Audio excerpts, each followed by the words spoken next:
ধন্যবাদ জানাই আজকের এই ঐতিহাসিক স্বতঃস্ফূর্ত উজ্জ্বলময় সুবিশাল সমাবেশের সভাপতি আমার সহযোদ্ধা দক্ষিণ কলকাতা তৃণমূল যুব কংগ্রেসের সভাপতি স্বরূপ বিশ্বাস সহ আমরা আমাদের মধ্যে পেয়েছি আমাদের সকলের অভিভাবক রাজ্য তৃণমূল কংগ্রেসের সভাপতি এবং সর্বভারতীয় তৃণমূল কংগ্রেসের সাধারণ সম্পাদক দক্ষিণ কলকাতা লোকসভা কেন্দ্রের মাননীয় সাংসদ বর্ষিয়ান নেতা সুব্রত বক্সী মহোদয়। আমি তাকেও আমার যথাযথ সম্মান কৃতজ্ঞতা প্রণাম নিবেদন করছি।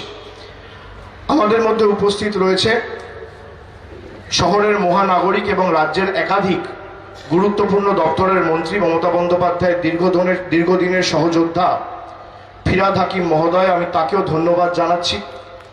আমরা পেয়েছি আমাদের মধ্যে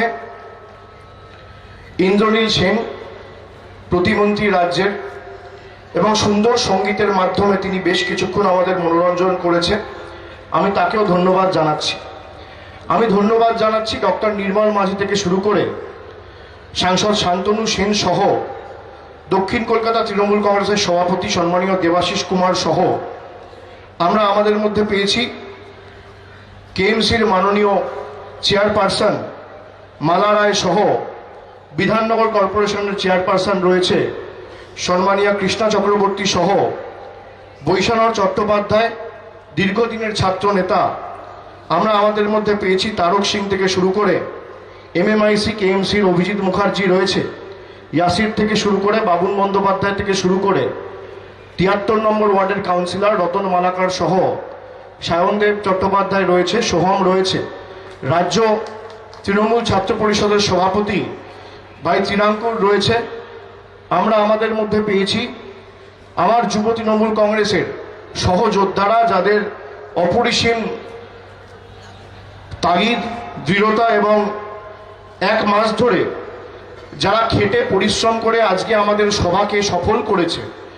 আমার অন্যতম সহযোদ্ধা দক্ষিণ কলকাতা তৃণমূল যুব কংগ্রেসের সহসভাপতি কুমার সাহা সহ আমরা আমাদের মধ্যে পেয়েছি ডিউক থেকে শুরু করে সন্তোষ থেকে শুরু করে ওয়াসিম থেকে শুরু করে সুদীপ সিনহা সহ নাড়ু রয়েছে, পাপা রয়েছে, আমি সকলকে যথাযথ সম্মান জানাচ্ছি।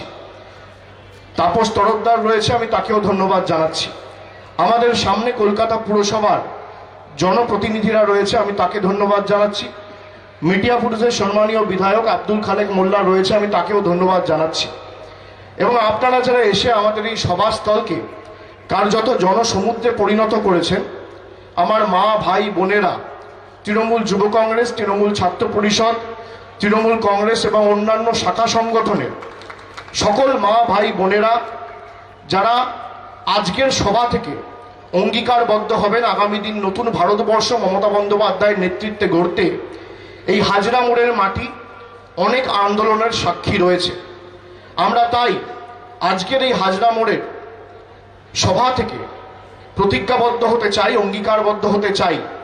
আমরা যখনই কোনো আন্দোলনে নামি আমরা সবসময় আমরা মিছিল করি আর হাজরা মোড়ের মাটিতে শেষ করি। আমরা যে কোনো গণ আন্দোলন মমতা বন্দ্যোপাধ্যায়ের নেতৃত্বে 16ই আগস্ট হোক, একাধিক গণ আন্দোলনের সাক্ষী এই ঐতিহাসিক হাজরা মোড় রয়েছে। এবং আপনারা জানলে খুশি হবেন যে এফআরডিআই এর আন্দোলন হয়েছিল, সেটাও আমরা যাদবপুরের 8B বাস স্ট্যান্ড থেকে শুরু করে এই হাজরা মোড়ে শেষ করেছিলাম। ফলস্বরূপ আমরা কথা দিয়েছিলাম যে আমাদের জীবনের শেষ রক্তবিন্দু পর্যন্ত আমরা এই আইন এবং বিল ভারতবর্ষের লোকসভায় সংসদে পাস করতে দেব না। আপনারা শুনলে খুশি হবেন যে তৃণমূল কংগ্রেসের লোকসভায় 34 জন সাংসদের ভিতরে বাইরে এবং সর্বস্তরের মানুষকে সংগঠিত করে বাংলার বিভিন্ন প্রান্তে যে বৃহত্তর গণ আন্দোলন আমরা তৈরি করেছিলাম, তার ফলে মোদী সরকার আজ পর্যন্ত এফআরডিআই আইন গায়ের জোরে জবরদখল করেও লাগু করতে পারেনি। সুতরাং আমি এই ঐতিহাসিক হাজরা মোড়ের মাটিকে সম্মান জানাই, কুর্নিশ জানাই, আপনাদের সকলকে ধন্যবাদ জানাই। আজকের এই সভা যে স্বতঃস্ফূর্ততা, যে উৎসাহ, যে উদ্দীপনা, যে কৃতজ্ঞতা, যে ভালোবাসা, যে দোয়ার ঋণে আপনারা আমাদেরকে আবদ্ধ করেছেন, এবং যে সংখ্যায় মানুষ বিভিন্ন ওয়ার্ড থেকে বিভিন্ন এলাকা থেকে এসে আমাদের সভামঞ্চে পৌঁছেছেন, আমাদের সভাস্থলে পৌঁছেছেন। আমি দীর্ঘক্ষণ ধরে শুনছি এই সভা প্রায় 5টার আগে থেকে শুরু হয়েছে, কিন্তু মানুষের সমাবেশ প্রায় 3টে সাড়ে 3টে থেকে শুরু হয়ে গেছে। আমি আপনাদের সকলকে ধন্যবাদ জানাই। এবং আজকে যে সভার বিষয়বস্তু, আগামী 19শে জানুয়ারি অর্থাৎ আগামী শনিবার ব্রিগেড চলো সমাবেশকে সামনে রেখে আমরা সমবেত হয়েছি, আমরা অঙ্গীকারবদ্ধ হয়েছি। এই ব্রিগেড চলো সমাবেশের একটা আলাদা তাৎপর্য, গুরুত্ব, যথার্থতা এবং প্রাসঙ্গিকতা এবং বৈশিষ্ট্য রয়েছে। আজকে যে স্বতঃস্ফূর্ততার পরিচয় আপনারা দিয়েছেন, এখানে আমাদের নেতা সম্মানীয় সুব্রত বক্সী রয়েছে।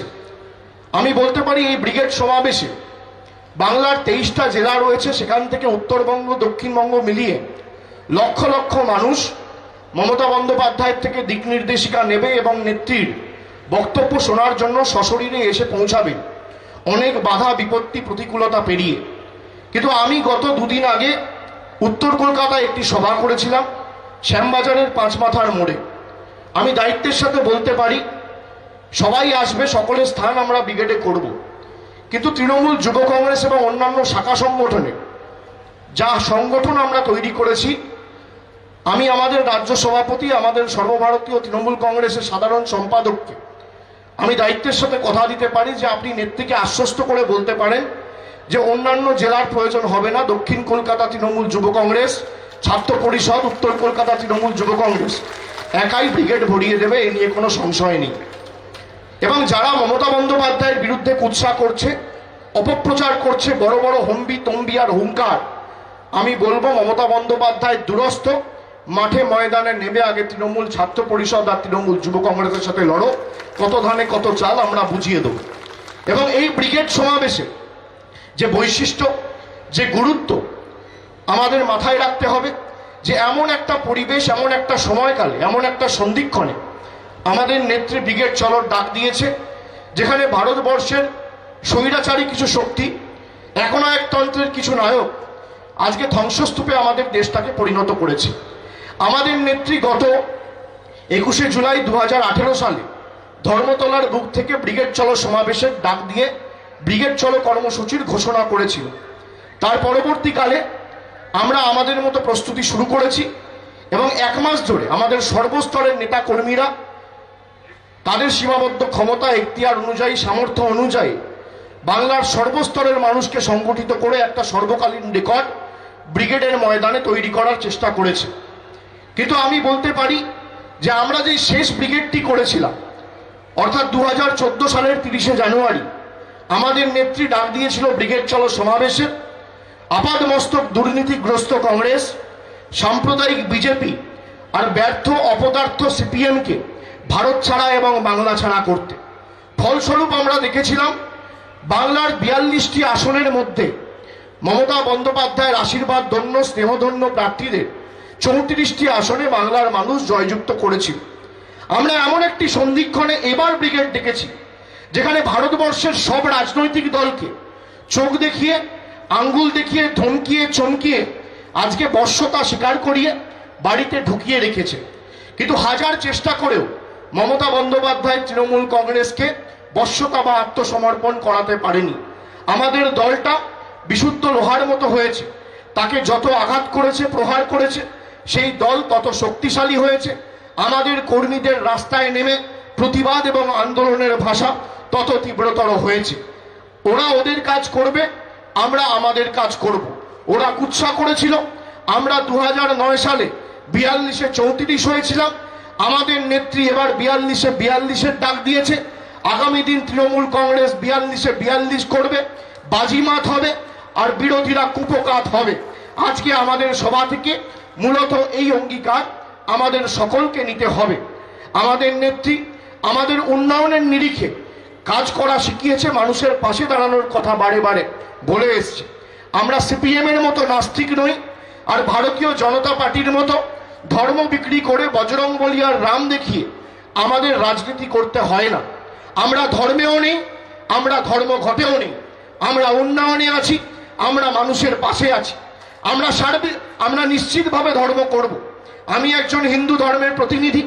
আমি সকালে উঠে সূর্য নমস্কার করি, আমি ব্রাহ্মণের ছেলে গায়ত্রী মন্ত্র জপ করি, আমি শিব শম্ভুর পুজো করি, আরাধনা করি, আমি মা দুর্গার পুজো করি, আমি দেব কালী মায়ের পুজো করি, আমি মা লক্ষ্মীর পুজো করি। আমি যদি হিন্দু ধর্মে বিশ্বাস করি, আমি নিশ্চিতভাবে আমার ধর্ম বাড়িতে করব, মন্দিরে করব। আমি যদি ইসলাম ধর্মে বিশ্বাস করি, আমি মসজিদে যাব, আমি মাটিতে মাথা ঠেকিয়ে দিনে 5 বার নামাজ পড়ব, আমি আল্লাহর কাছে দোয়া করব, প্রার্থনা করব। আমি যদি খ্রিস্টান হই, আমি বড়দিন পালন করব, আমি গির্জায় যাব, আমি প্রভু যীশু খ্রিস্টর কাছে প্রার্থনা করব। আমার শিখ ভাইয়েরা এখানে আছে, আমি যদি শিখ ধর্মে বিশ্বাস করি, আমি গুরুদ্বারা যাব, আমি ওয়াহেগুরুজিতে খালসা, ওয়াহেগুরুজিতে খাতে বলবো। আমি যদি বুদ্ধ ধর্মে বিশ্বাস করি, বৌদ্ধ ধর্মের প্রধান প্রবর্তক গৌতম বুদ্ধর কাছে আমি প্রার্থনা করব, আরাধনা করব, বন্দনা করব, উপাসনা করব। কিন্তু আমাকে যখন মানুষ ভোট দিয়ে নির্বাচিত করেছে, আমার কোনো ধর্ম নেই, আমার একটাই ধর্ম, মানব ধর্ম। কে কন্যাশ্রী পাচ্ছে, কে যুবশ্রী পাচ্ছে, কে সবুজ সাথী পাচ্ছে, কে শিক্ষাশ্রী পাচ্ছে, কে সবুজ শ্রী পাচ্ছে, কে বৈতরণী পাচ্ছে, কোথায় রাস্তা হচ্ছে, কোথায় লাইট লাগছে, কে বিধবা ভাতা পাচ্ছে। এটাই আমাকে কার্যত সুনিশ্চিত করতে হবে। সিপিএম আজকে ভারতীয় জনতা পার্টির কাছে বিক্রি হয়ে গেছে। আজকে একাধিক জনবিরোধী সিদ্ধান্ত এই ভারতীয় জনতা পার্টি 2014 সালে ক্ষমতায় আসার পর নিয়েছে। একদিনের জন্য বাংলার মানুষ বা এই কলকাতার মানুষ সিপিএম বা কংগ্রেসকে কোনোদিন কলকাতার রাজপথে নেমে মানুষের বৃহত্তর স্বার্থে একটা আন্দোলন বা মিছিল বা কর্মসূচিতে অংশগ্রহণ করতে দেখেনি। পেট্রোলের দাম বেড়েছে, রাস্তায় কে নেমেছে তৃণমূল কংগ্রেস। ডিজেলের দাম বেড়েছে, রাস্তায় কে নেমেছে তৃণমূল কংগ্রেস। জিএসটির ফলে আজকে অর্থনৈতিক বিপর্যয় হয়েছে, রাস্তায় কে নেমেছে তৃণমূল কংগ্রেস। গ্যাসের সিলিন্ডারের দাম বেড়েছে, রাস্তায় কে নেমেছে তৃণমূল কংগ্রেস। এফআরটিআই এর বিরুদ্ধে রাস্তায় কে নেমেছে তৃণমূল কংগ্রেস। মধ্যবিত্তদের জন্য রাস্তায় কে নেমেছে তৃণমূল কংগ্রেস। শ্রমিকের হয়ে রাস্তায় কে নেমেছে তৃণমূল কংগ্রেস। কৃষকের হয়ে রাস্তায় কে নেমেছে তৃণমূল কংগ্রেস। এনআরসির বিরুদ্ধে রাস্তায় কে নেমেছে তৃণমূল কংগ্রেস। আজকে ভারতবর্ষ উপলব্ধি করেছে যে প্রধানমন্ত্রী আজকে নরেন্দ্র মোদী ভারতবর্ষের মানুষকে যেভাবে সর্বশান্ত করে নিজের একটা আধিপত্য জোর করে দেশের মাটিতে প্রতিষ্ঠা করতে চাইছে, তার প্রধান বিরোধী আজকে কংগ্রেস নয়, তার প্রধান বিরোধী টালির ছালের ঘরে থাকা আমাদের সর্বজন শ্রদ্ধেয়া জনগণ মন অধিনায়িকা মমতা বন্দ্যোপাধ্যায়। আমরা ভারতবর্ষের প্রধানমন্ত্রীকে কোনোদিন কেটলি হাতে চা বিক্রি করতে দেখিনি, কিন্তু আমরা আমাদের রাজ্যের মাননীয় মুখ্যমন্ত্রীকে আজও 7 বছর 7.5 বছর হতে চলল তিনি মুখ্যমন্ত্রী হয়েছেন, আজও তার পায়ে 100 টাকার হাওয়াই চপ্পল আর পরনে 300 টাকার শাড়ি পরে আজও সেই টালির ছাদের ঘরের তলায় থেকে তিনি 10 কোটি মানুষের জীবনের উন্নয়নের ধারা পরিচালনা করছেন দক্ষতার সাথে। এটাই মমতা বন্দ্যোপাধ্যায়। মমতা বন্দ্যোপাধ্যায়ের সাথে ভারতবর্ষের প্রধানমন্ত্রীর পার্থক্য কি? আমরা যা বলি আমরা তা করি। আমাদের নেত্রী আজকে কৃষকদের জমির খাজনা মুকুব করেছে, আর ভারতবর্ষের প্রধানমন্ত্রী 12টা ইন্ডাস্ট্রিয়ালিস্ট অর্থাৎ শিল্পপতিদের ঋণ মুকুব করেছে। আমাদের নেত্রী সিঙ্গুরের জমি ফিরিয়ে দিয়েছে, আর ভারতবর্ষের প্রধানমন্ত্রী মানুষের উপর জবরদখল করে জিএসটি আর নোটবন্দি চাপিয়ে দিয়েছে। আজকে যারা তথাকথিত হিন্দু ধর্মের ধারক আর বাহক বলে নিজেদেরকে দাবি করে, আমি দায়িত্বের সাথে আপনাদের বলতে পারি যে আমার ধর্ম কোনোদিন ভেঙে দাও গুড়িয়ে দাও এর কথা শেখায়নি। আমার ধর্ম সবসময় মানুষের পাশে থাকা, সাজিয়ে দাও গুছিয়ে দাও, নিজের ধর্মের প্রতি আস্থাশীল, পরের ধর্মের প্রতি শ্রদ্ধাশীলের কথা শিখিয়েছে। গতকাল স্বামী বিবেকানন্দ 157তম জন্মদিবস গেছে। আমরা স্বামীজিকে সম্মান করি। স্বামীজির বাণী, দীক্ষা, শিক্ষা আমাদের কাছে আজও অত্যন্ত দার্শনিক এবং গুরুত্বপূর্ণ। যেই স্বামীজিকে সামনে রেখে 2014 সালে নরেন্দ্র মোদী প্রচার করে স্বামীজির ছবি ব্যবহার করে নিজেদের রাজনৈতিক স্বার্থ চরিতার্থ করতে স্বামীজিকে ব্যবহার করেছিল, আজকে সেই স্বামীজির বেলুড় মঠকে ন্যূনতম স্বীকৃতি মর্যাদাটুকু ভারতীয় জনতা পার্টির কেন্দ্রের সরকার দেয়নি। আমাদের নেত্রী ক্ষমতায় আসার পর আমি দায়িত্ব নিয়ে এখানে মিডিয়া রয়েছে, অন রেকর্ড তথ্য পরিসংখ্যান দিয়ে বলে যাচ্ছি, আমাদের সরকার ক্ষমতায় আসার পর হিন্দু ধর্মের জন্য যা করেছে অন্য কোনো রাজনৈতিক দল বা অন্য কোনো মুখ্যমন্ত্রী বা রাজ্য সরকার করে দেখাতে পারেনি। আমাদের সরকার ক্ষমতায় আসার পর গঙ্গাসাগরের আমল পরিবর্তন করেছে, ট্যাক্স মুকুব করেছে পুণ্যার্থীদের। এছাড়া আপনারা জানলে খুশি হবেন, স্বামী বিবেকানন্দর বেলুড় মঠে জাহাজ সার্ভিস চালু করা থেকে শুরু করে ভগিনী নিবেদিতার বাড়ি সংরক্ষণ করে হেরিটেজ ঘোষণা করার কাজ আমাদের সরকার করেছে। তারাপীঠের বিপুল উন্নয়ন কে করেছে? মমতা বন্দ্যোপাধ্যায় সরকার করেছে। দক্ষিণেশ্বরে এই ববি হাকিমের দপ্তর মমতা বন্দ্যোপাধ্যায়কে নিয়ে গত কালী পুজোর আগের দিন 5ই নভেম্বর ভারতবর্ষ এবং বাংলার মানুষকে একটা আন্তর্জাতিক মানের স্কাইওয়াক উপহার দিয়েছে, মমতা বন্দ্যোপাধ্যায় করেছে। আমাদের কালীঘাটে এই এসপি মুখার্জি রোড থেকে শুরু করে মা কালী মন্দিরের গর্ভগৃহ পর্যন্ত 125 কোটি টাকা ব্যয় করে আগামী দিন আন্তর্জাতিক মানের আর একটি স্কাইওয়াক হতে চলেছে। কে করেছে? মমতা বন্দ্যোপাধ্যায় করেছে। ঠিক তেমনি আমরা অন্য ধর্মের জন্য করেছি, আমরা ইসলাম ধর্মের জন্য করেছি, আমরা ফুরফুরা শরীফের উন্নয়ন করেছি, আমরা চার্চের উন্নয়ন করেছি, সৌন্দর্যায়ন করেছি, আমরা একাধিক ধর্মস্থানগুলোকে, ধর্মপ্রাণ কেন্দ্রগুলোকে আমরা নতুনভাবে সজ্জিত করেছি, সাজিয়েছি। এটাই মমতা বন্দ্যোপাধ্যায় আমাদেরকে বারে বারে শিখিয়েছে। যারা ধর্মের ভিত্তিতে বাংলাকে দ্বিখণ্ডিত করতে চায়, যাদের চোখে কর্মসূচি নেই, উদ্দেশ্য নেই, উন্নয়ন প্রগতি নিয়ে কথা বলতে পারে না, আমি তাদের ধিক্কার জানাই। বাংলা তাদের কোনোদিন গ্রহণ করবে না। দুদিন আগে ভারতীয় জনতা পার্টির ন্যাশনাল কনভেনশনে তার সর্বভারতীয় নেতারা কি বলছে? আমরা বাংলায় আসতে প্রস্তুত। অর্থাৎ বাংলার মানুষকে যে নিপীড়িত, বঞ্চিত, বিতাড়িত, অত্যাচারিত, লাঞ্ছিত করে রেখেছে সেই নিয়ে কোনো কথা নেই। প্রধানমন্ত্রী বসে আছে, বাংলার উন্নয়ন নিয়ে কোনোদিন কথা বলছে না। কি বলছে? আমাদের গদিতে আসতে হবে। নেতাজি সুভাষচন্দ্র বসু আমাদের বলেছিল, তুমি আমাকে রক্ত দাও, আমি তোমাকে স্বাধীনতা দেবো। রাহুল সিনহা, অমিত শাহ, মুকুল রায়, দিলীপ ঘোষেরা কি বলছে? তুমি আমাকে গদি। আজকে পীযূষ গোয়েলের বাবা কি ছিল, কোন রাজনৈতিক দলের সাথে যুক্ত ছিল, এই প্রশ্নগুলো তো আজকে সাধারণ মানুষের মনে আসছে। এর জবাব অমিত শাহ আর নরেন্দ্র মোদীকে তো দিতে হবে। যারা পরিবারতন্ত্র নিয়ে কথা বলছে, আমাদের দল পরিবারতন্ত্রে বিশ্বাস করে না। আমাদের দল যাদেরকে মনে করে যোগ্য তাদেরকে মানুষের কাছে ছেড়ে দেয়। মানুষ চাইলে সে লড়বে, মানুষ চাইলে সে জিতবে, আর মানুষ চাইলে সে মানুষের জন্য কাজ করবে। তোমাদের কথায় বাংলার মানুষের কিছু যায় আসে না। মানুষের কাছে আমরা পরীক্ষা দিতে প্রস্তুত, কিন্তু সাম্প্রদায়িক অসুরদের চোখ রাঙানি আমরা মেনে নেব না। গতকাল ভারতের প্রধানমন্ত্রী শ্রী নরেন্দ্র মোদী বিজেপি ন্যাশনাল কনভেনশনে কি বলেছে আপনারা সকলে নিশ্চয়ই শুনেছেন, সচেতন হয়েছেন, অবগত হয়েছেন। কি বলেছে? যে 2019 সালে আমাদের সরকার অর্থাৎ ভারতীয় জনতা পার্টিকে আবার আপনারা ভোট দিয়ে জেতান। কেন?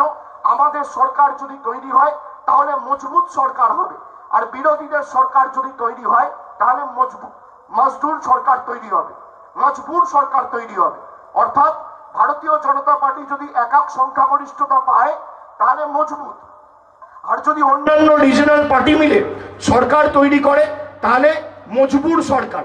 আমি প্রশ্ন করতে চাই ভারতবর্ষের প্রধানমন্ত্রীকে আজকেই সভামঞ্চ থেকে, আপনি যে অটল বিহারী বাজপেয়ীর ছবি দিয়ে সারা ভারতবর্ষে প্রচার করছেন, যে অটল বিহারী বাজপেয়ীর কথা বলে আজকে মানুষকে একটা আলাদা ভাবাবেগের জায়গায় নিয়ে যাওয়ার চেষ্টা করছেন, আমরা সম্মান করি অটল বিহারী বাজপেয়ীর কাছে।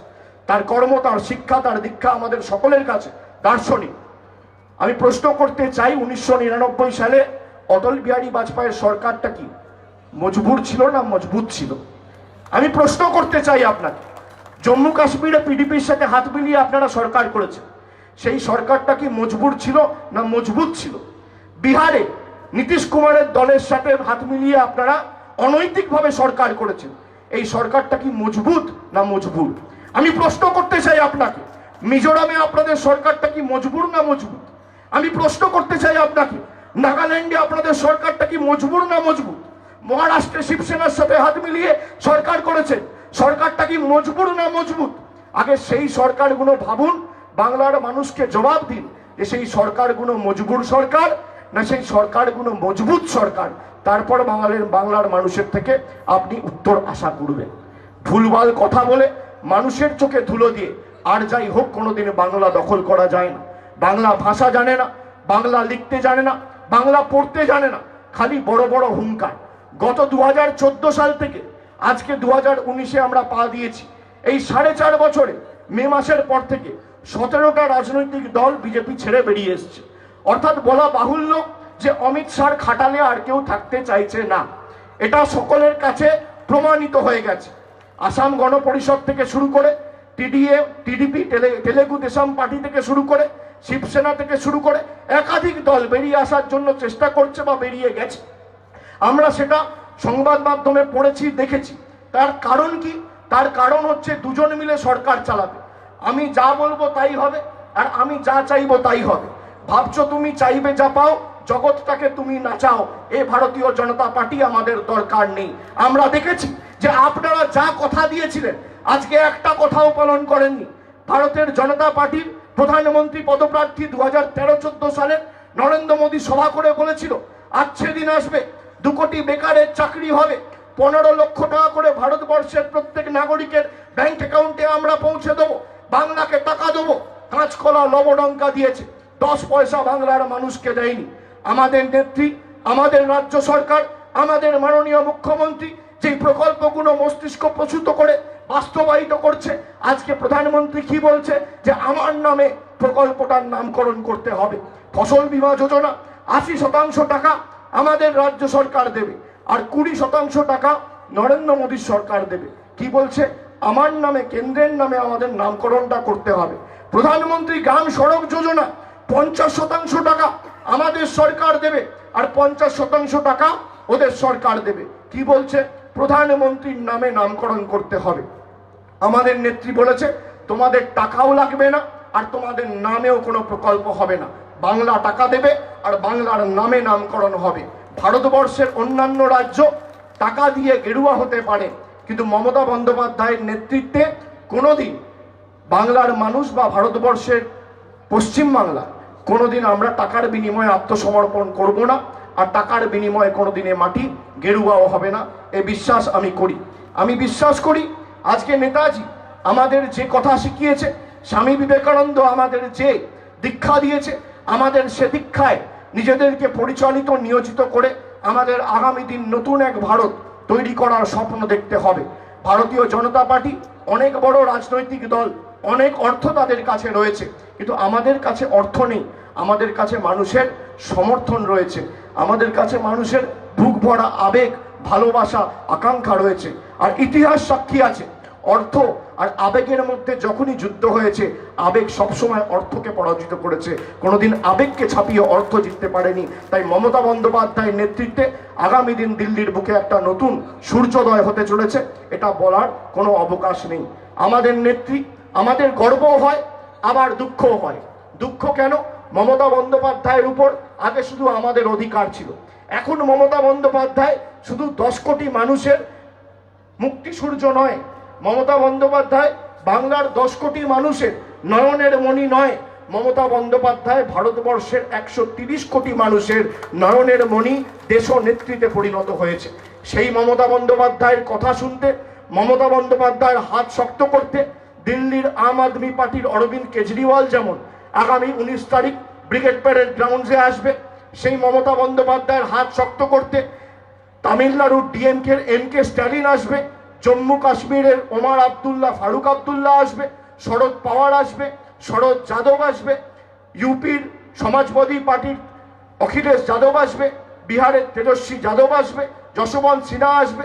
অর্থাৎ একদিকে কাশ্মীর, একদিকে ডিএমকে তামিলনাড়ু, সুদূর কন্যাকুমারী থেকে কাশ্মীর, একটাই আওয়াজ ভারতবর্ষে উঠেছে, মমতা দি তুম আগে বাড়ো, হাম তোমারে সাথ হ্যায়। তৃণমূল কংগ্রেস আগামী দিন 42-এ 42 করবেই, তোমাদের কোনো ক্ষমতা নেই।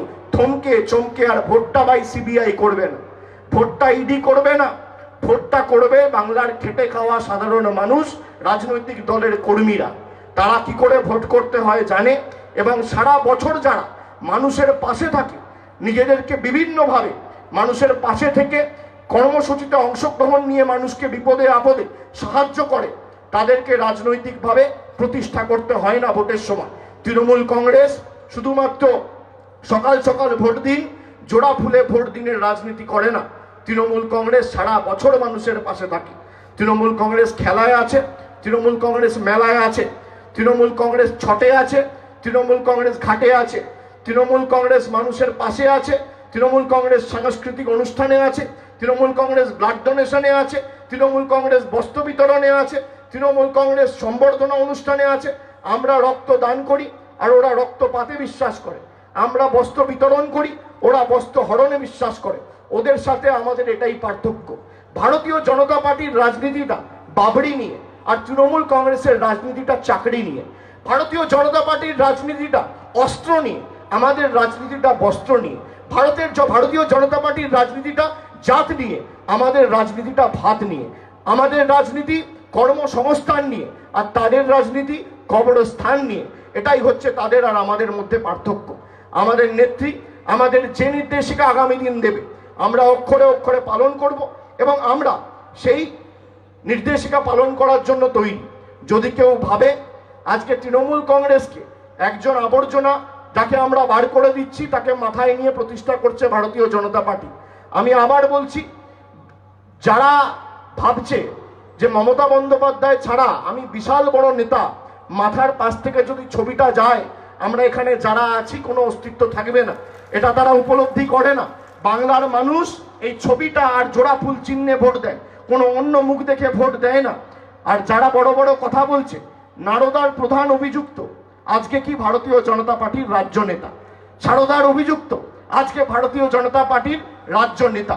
আমরা যাদেরকে ফেলছি চোর, চোট্টা, চিটিংবাজ, 2 নম্বরই, সবার একটাই ঠিকানা ভারতীয় জনতা পার্টি। সব আবর্জনা গিয়ে ওই হয় না বাড়ি বাড়ির আবর্জনাগুলো গিয়ে ওই ভ্যাটে আমরা ফেলি। ওই ভ্যাটটার নাম হচ্ছে ভারতীয় জনতা পার্টি। যেখানে ভ্যাট দেখবে সেই ভ্যাটের মধ্যে স্টিকার লাগাও বিজেপি, অর্থাৎ ভারতীয় জঞ্জাল পার্টি। সিপিএম এর জঞ্জাল ওখানে, কংগ্রেসের জঞ্জাল ওখানে, তৃণমূলের জঞ্জাল ওখানে। জঞ্জাল আর জুমলা পার্টিতে আর যাত্রা পার্টিতে এই ভারতীয় জনতা পার্টি পরিণত হয়েছে।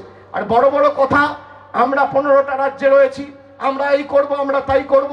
আমি আপনাদের স্মরণ করিয়ে দিতে চাই, আমরা 15টা রাজ্যে নেই, আমরা একটা রাজ্যেই মমতা বন্দ্যোপাধ্যায়ের নেতৃত্বে কাজ করেছি, এবং আমাদের সীমাবদ্ধ ক্ষমতা এখতিয়ার অনুযায়ী অন্যান্য পার্শ্ববর্তী রাজ্যগুলিতে আমরা আমাদের মমতা বন্দ্যোপাধ্যায়ের মস্তিষ্ক প্রসূত আন্দোলন প্রকল্পগুলি মানুষের কাছে পৌঁছে দিতে পেরেছি।